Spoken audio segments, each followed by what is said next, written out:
Today I'll be reacting to 7 surprising things that this American misses about New Zealand. And of course, I'll give you my European perspective. Really interested in what these surprising things are going to be and to learn more about New Zealand in the process. So let's go ahead and find out. Oh my gosh, welcome back to the YouTube channel. I'm back. If you don't know, I've moved back to the US. I have been here for 4 months and I have not been recording a whole heck of a lot. So today I decided to make a video and I think you're gonna like this topic. It's the 7 things that I really miss about New Zealand. Now, don't freak out. Like I could do the same thing about 7 things I love about living in the US, but today I am missing New Zealand. I'm thinking about New Zealand and I have 7 things that I'd love to share with you today. You're gonna wanna stay to the end because some of the other the ones that I'm gonna share might surprise you. So here we go. Okay, number 1. And this may seem not like a big deal, but you guys have no idea. My number 1 thing that I am missing in New Zealand is your coffee, okay? This drip coffee that they drink here is, I've literally just been trying to embrace it. But honestly, I'm sitting here in like a brain fog right now because I can't ever have enough caffeine. And people here, they just keep drinking because it's not that strong. You know, just give me my... So the coffee in New Zealand is stronger, is what I'm gathering from this, because if you don't know, I don't drink coffee, so I don't have the most experience and knowledge in coffee, what makes it different. But now we know, or at least I know, that New Zealand coffee is stronger. 2 shots of espresso and I'm fine, and I don't want to pay $6 for milk, okay? Like, I literally went to a cafe this week and I was just like, my head, and they were like, yes, the actual barista in the back goes, yeah, I can make that for you, I know how to make that, and I was like, oh, thank you, Jesus.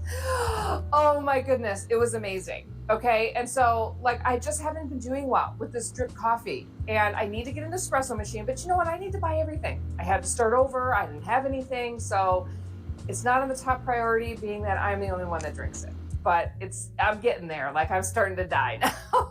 4 months, and I have just tried to embrace it. I can't do Starbucks. I got my pumpkin spice latte, and I threw up. I can't. What? Before all the controversy around Starbucks, and we were not boycotting it, I did love the pumpkin spice latte and the caramel frappuccino. That's like the only things that I would really get.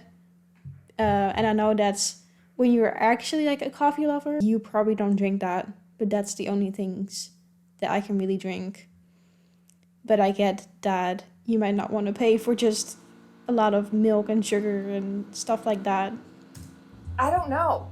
I literally go in there and these drinks are just full of so many flavors. Like, just give me my 2 shots of espresso and a little bit of milk. I'm good. I went to one restaurant and I said, can I just have your espresso? And the guy looked at me like, is that all you want? And I'm like, that's all I want. And it came out, no joke, you guys. It looked like a kid's, a tea set, and it was like this tiny of a little thing, and it was like literally 2 shots, like that's it, nothing else, just give me that, which was great. And I've been back many times, and they probably know me as the espresso girl because like nobody orders that, but it's this cute tiny, I felt like I was in Italy, right?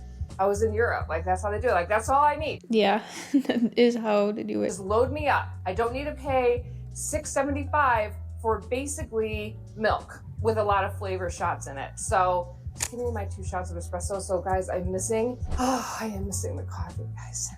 Send coffee. And number 2, in the same realm as coffee, I have to say, I am desperately missing like the breakfast food in the cafes in New Zealand, like the brunches or just breakfast food. Eggs. Yeah, what is breakfast food in New Zealand? I guess she's gonna mention it. Like my favorite thing to order when I go out for breakfast is eggs. And the eggs in New Zealand are so beautiful and so good. And like the way that they display breakfast, they don't mess around. Like it is gorgeous. Like you want to eat it. It's all the extra chutneys and the beautiful, little things on the side and the fruit. And it's just beautiful and it's delicious. I order breakfast here. The eggs are fried and yellow and look like they've been sitting in grease. At least I don't have to ask for crispy bacon in the US, so I'm automatically getting that, but then you get a side of like hash browns, which are greasy, and I don't know. Like, I really miss it. I love brunch. It's my favorite thing to go out to eat and have, and I'm sure I can find good places here. But in general, Yeah, I'm the same way. I kind of like going out for brunch or lunch more than going out for dinner most of the time. I don't even know why. I guess it just feels more relaxed or something, or I don't know. It's a different feeling.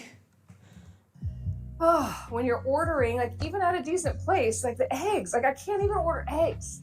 So then I have to order pancakes, and I'm like, yeah, those are good, but like I don't need cake for breakfast. Like I need a little protein, and I can't get myself to order the eggs. Like they're just always disappointing.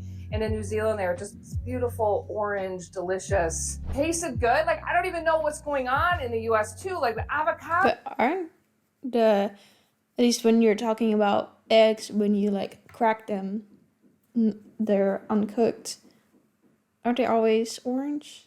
Or like, I don't know what eggs in the US are like, because when I was in the US, I didn't eat eggs. So I don't really know. But in the Netherlands, I feel like they're always orange. So yeah, maybe New Zealand, the Netherlands, Europe, Australia, maybe are more have that in common, and the US is the outlier. I wonder how it's in Canada. Is Canada's food or the quality of the food more like the US? Let me know in the comments if you know. They don't taste very good here. I don't know. The breakfast food, not very good. And they give you so much. Like you have eggs and bacon and hash browns and a side of bread and a side of toast and then a side of pancakes and all that for, $9.99, right? And it's just too much. Wait, how I'm confused. A side of pancakes with all the other stuff. How can you even have a side of pancakes? That would just be pancakes. Like, I feel like my stomach would be way too small for all of that. And then they don't have espresso, so I'm not winning. Number 3, let's talk about the healthcare. I've been here for 4 months. I still don't have insurance. It's starting next week. My husband got a job. We finally got insurance because it's so expensive. I was like, oh my gosh, the insurance. And like, here's some stories. So this week I keep hearing how crazy expensive the healthcare is, but I still don't really have like a good idea of how expensive it might actually be, because I don't know why I keep forgetting to look up like some numbers. But yeah, it's probably a lot more expensive than in the Netherlands, because in the Netherlands it's relatively cheap. If you are making a lower income, then you also can get zorgtoeslag, which is kind of like you get money from the government to pay for your insurance, because it is obligated for everyone to have health insurance. To the pharmacy to go get some vaccines for my son. And this is a problem. This is a problem when you move so many times like I have. My brain doesn't register which country I'm in when I'm making decisions. So when the school tells me like he can't go to school unless he has these 2 vaccines, in my mind, it would make sense that the vaccines wouldn't cost anything, because they wouldn't in New Zealand. You never have to pay for anything under 18, right? But how can you not go to school if you don't have certain vaccines? I wonder what the vaccines are for then. I was like, in my mind, that makes sense, because that's what New Zealand would do. But here I get there and they're like $300 and some for 2 shots. And I'm like, that's crazy. What? And I was like, do you have insurance? I'm like, okay, it's starting next week, but I need to get this done. And then I'm like, well, I'm going to wait. So now I have to wait. I got to go make another appointment. I mean, the hoops that you have to jump through to get anything. Oh my goodness. And then he's like, well, it depends on your insurance and you might need to go here. Like nothing's easy. Like even like going to a different pharmacy is a different price for your drugs. Like in New Zealand, it was the same, no matter what. Like it was just easy. And like you could go, and if there was a problem, you wouldn't walk out with this huge bill. You guys, I don't know. This is rough. I knew it was bad. I knew what it was like. It isn't like I walked in ignorance.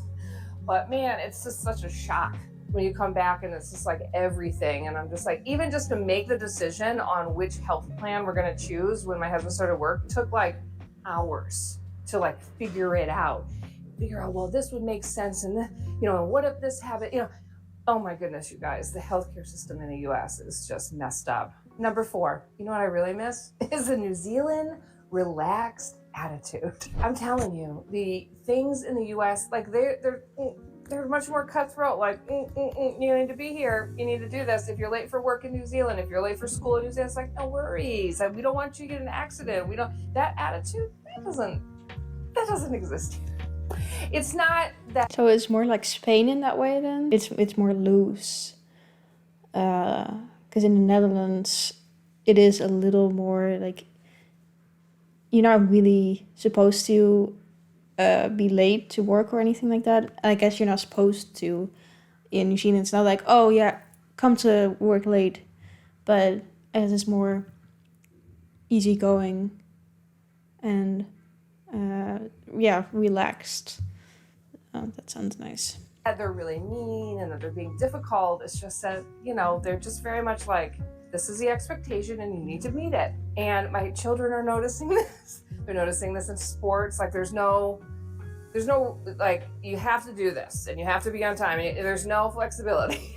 And it's not like my kids are late or anything, but it's so funny. And like, even at school, okay, so my kids are in middle school and high school, and even in school, they have syllabi for each class. So I had to sign 12 of them for like each one of their classes, saying that I've read it. These are the expectations and that I'm agreeing with it, because I just feel like this is going to be thrown back in my face. What? No, that's on another level than the Netherlands. Like, yeah, I haven't heard of that. Can you imagine in New Zealand people having you sign the syllabus saying, not just the parent, the child and the parent both have to sign them, and like it's a grade and it has to be in on a certain date.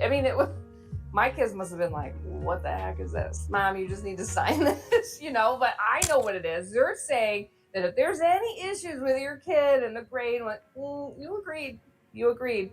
You signed the contract. So even in having a contract is kind of crazy, honestly. School and high school, we have to sign contracts for our children. Number five, what I really miss about New Zealand is that I didn't have any allergies. We're turning into fall here. I live in Wisconsin. There are 4 seasons. The weather changes often. It's hot, it's cold, and who the heck knows what's going on. Raining, not raining, humidity, I don't know. Crazy stuff growing, and I am constantly sneezing, and I'm constantly blowing my nose. I'm constantly, and I forgot about this. I forgot how bad my allergies were here. Like when I got to New Zealand, this was really noticeable when I first moved there. Like no allergy, like ever, no sneezing. I didn't get sick either. Like nobody got sick. We had COVID, that's it. We didn't get sick. I don't know what's happening over there in that environment, but here I'm sneezing like crazy, and it's just starting to be fall, and like it's gonna be bad. So I'm really missing the no allergy zone for me over there. And number 6, I already got the email this week, guys. I got the email this week. There's been an incident at your kid's school, and there's concerns, and there was a threat. I know this to be true about the U.S. schools, but it's still a shock when it's happening to you and your child in the school, and they're not giving you any information, and they're just like, oh my gosh. And now my kids are going through active shooter training next week, and it's like, oh. This is such a different reality than my reality as well. We're very fortunate in the Netherlands to also not really deal with any of that. And we didn't have trainings of like what to do if a shooter came in. I was talking about this with my American boyfriend, and how it was for him. And he was telling me about the trainings and that they had them do this stuff to, what to do if a shooter would come in and stuff. And I was like, how did you feel about that as a kid then? Because I can imagine it must install some fear in you as a kid, right? To think about something like that happening. And yes, it's good to know what to do, and it's good that they inform them if that might happen, but it's just like, such a different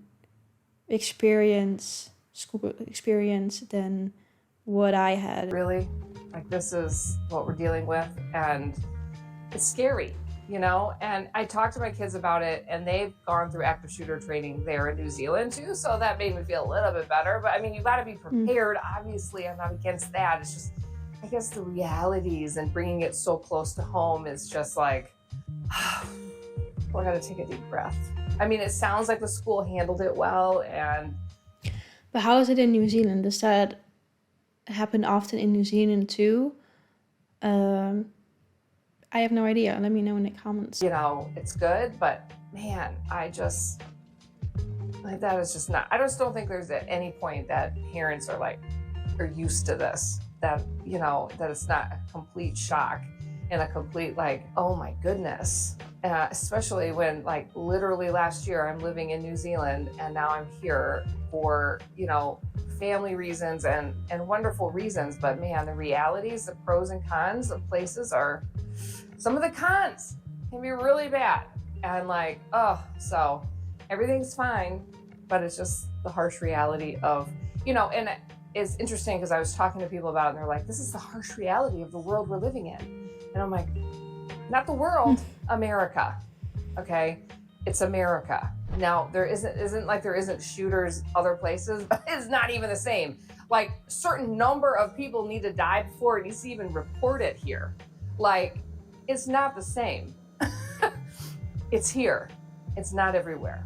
Okay, and the final one that I want to talk about, and don't be mad, because I feel like you might be mad if you've been following me a long time and you've heard me complain about this in New Zealand. But I've come to a new realization. Now, hear me out. I really miss the police cameras taking pictures of speeding. I know. I've complained about that forever in New Zealand. Like, I always thought it was so... Yeah, we have that in the Netherlands as well. Like, passive aggressive, like, take the picture and send me this huge bill in the mail. And I don't know, I just didn't like that. But you know what? Now that I've experienced that and I've come back to like police cars, like hiding, trying to catch you in like, you know, like as the it changes, like the miles per hour, like it just changes from like 45 to 35 to 25. They're trying to catch you. There's just so many more police. There's so many more police. I think I lived in New Zealand. I lived in New Zealand for 8 years. I think I saw police twice, maybe 3 times. Like I never saw police. And now I think that I'm seeing the police all the time for obviously good reasons. I don't live in the same city, but like,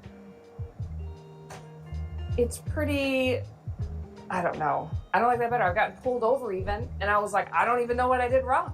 And he was like, do you not know what you did? I'm like, I actually don't know what I did. I was going the speed limit, and he's like, no, you were going, I'm like, no, it's not. It's this speed limit. And he's like, no, it changed. And I'm like, no, it did not change from where I turned. There was no sign. I was looking because I'm new to the area. And he was like, so he didn't give me a ticket because he realized I was right. But, you know, so this is what I missed in New Zealand, my ability to negotiate the ticket, okay?